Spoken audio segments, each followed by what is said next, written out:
Rasulullah SAW memperingatkan umatnya terhadap berbagai jenis kejahatan atau dosa yang dilaknat. Beliau SAW mengabarkan bahwa Allah Azza wa Jalla mengusir dan menjauhkan pelaku salah satu di antara perkara tersebut dari rahmatnya.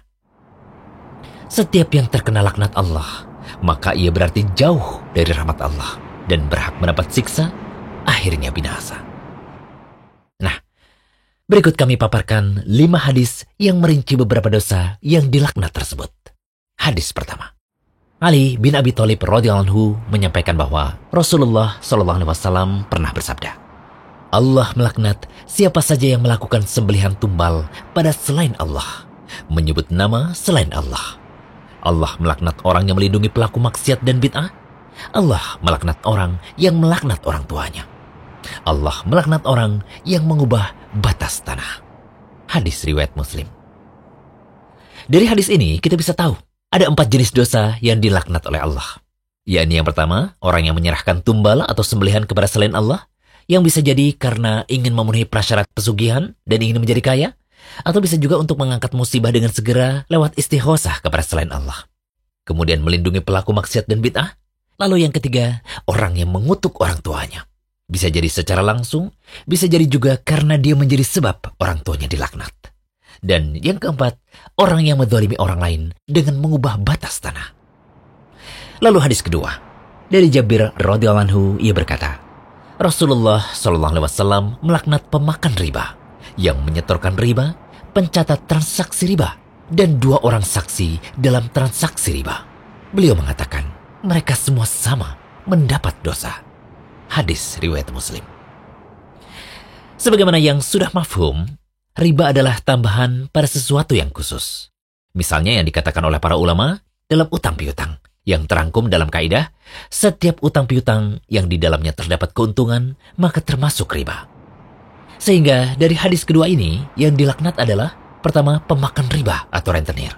Kedua, yang menyetor riba atau nasabah.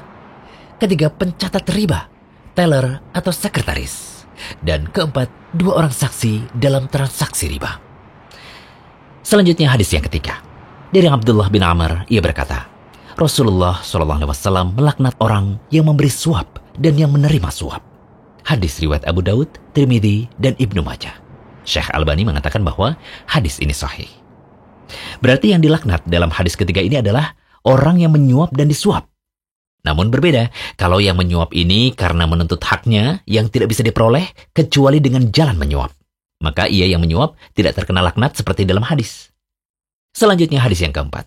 Ibnu Abbas radhiyallahu anhu berkata, Nabi SAW melaknat pria yang bergaya seperti wanita dan wanita yang bergaya seperti pria. Beliau SAW bersabda, keluarkan mereka dari rumah-rumah kalian. Ibnu Abbas katakan, Nabi pernah mengeluarkan orang yang seperti itu, demikian halnya dengan Umar. Hadis riwayat Bukhari.